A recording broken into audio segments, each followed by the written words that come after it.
Hi everyone, Jess here with a Confessions of a Paper Addict design team layout. Today I am creating a super gorgeous layout using the star stitched cut file. So you can see there that I showed you that I'd sorted all my sequins and pulled out colours that went with this absolutely gorgeous, unforgettable Cocoa Vanilla Studios paper. And I was just choosing which colour I wanted to do the stitching in. And I was thinking I was going to pick up that nice turquoise colour in this paper. And so I chose this blue, this greeny blue, this turquoise, of course. It is number 959 from the DMC cotton. It's like, I think it's what you Americans would call floss, like embroidery thread. It's not sewing machine. It's beautiful. And it comes in 6 strands. But when I was having a look at how much I had left, I knew that I did not have enough to get all the way around my cut file, my stitching. So I've actually split the strands into 3. So I'm just using 3 strands. I'm just going to do normal back stitch, and every now and then I'm going to pop in a sequin. No real rhyme or reason to it. I actually am going to cut the camera in just a minute because it's not going to be much fun for you to watch. So the beauty of these stitch files is that the holes are all already pierced for you. Now, as you can see, it looks like nothing there on my white page.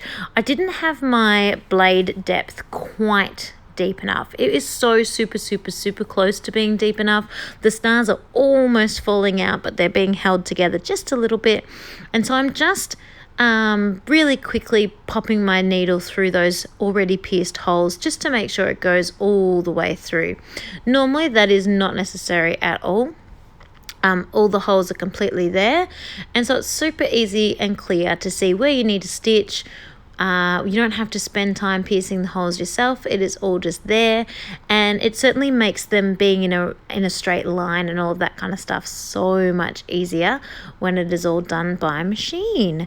So as I said, I will cut in just a second. I'm going to cut to the finished paper where I have stitched it all. I have put my sequins in random spots, and I've also backed it onto a piece of paper, and I actually ended up flipping it over. That piece you could see, I flipped it over and used the stripe side, the B side. Now this needed a lot of foam tape to be able to back it.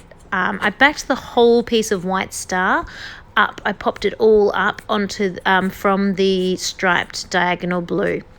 And I decided I didn't have anywhere near enough foam tape to do that. So I actually used a delivery box, but that's in the shape of a pizza box. So clean cardboard. And cut that into bits and bobs to fit underneath my layout to pop it up. Now, pros and cons of that. This layout is now very hard, very firm, for want of a different word, but it is popped up quite evenly all over the whole page, and I haven't missed any bits. There's no floppy bits. Don't know if it is my favorite technique for popping things up, but it certainly worked well. I don't have very much foam tape and I wanted it popped, so it was a good solution for at the time. So I'm using a whole bunch of thickers for this layout. I'm using a kit that I have, but I'm almost all out, and I've used all of the ephemera, and all that I have left are a few bits and bobs, mostly a thicker sheet. Can't remember who it is or what it is, but you can sort of get the gist by having a look at it there. Sorry, if anyone knows, please feel free to let me know down below. And I'm just going to call this Move and Groove because that's what the boys are doing. They are dancing. This is way back when Thomas was only, how old would he be? 3 or 4 months old. And he's sitting up in the bumbo for one of the first times, and so let's just see how steady he is, says Jack, and he goes in dancing with him. But it's hard to tell him, oh no, don't do that, Tom isn't ready, when they're just being so lovely and having such an amazing time together. So you just let them roll with it, don't you, under parental supervision.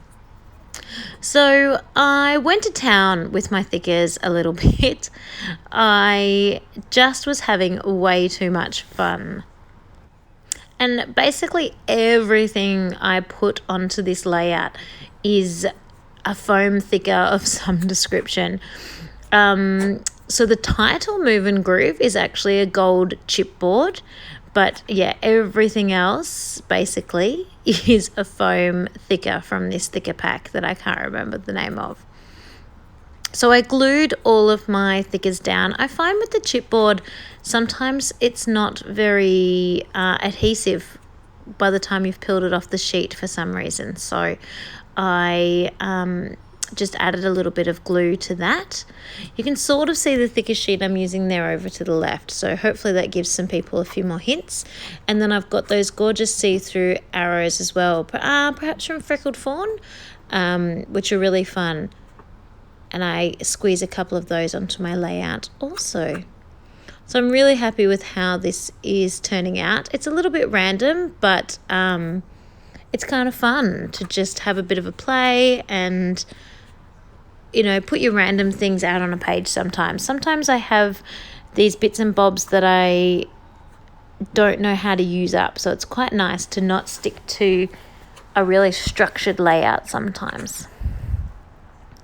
And I'm almost done. So after I finish this off with a little arrow, deciding on my colour, I will splash on some Heidi Shine, of course. Can't miss out on Heidi Shine. And I actually use 2 colours of Heidi Shine. I use some teal and some gold. Sneak on a few enamel dots. I barely have any enamel dots left in the Unforgettable collection. So I just sneak on probably about 5, I think, and then I am done. So here are some close-ups of how this layout turned out. I'm really, really happy with it. I just love the colours, and I really love that Stitch Stars cut file. This is a super easy cut file to stitch.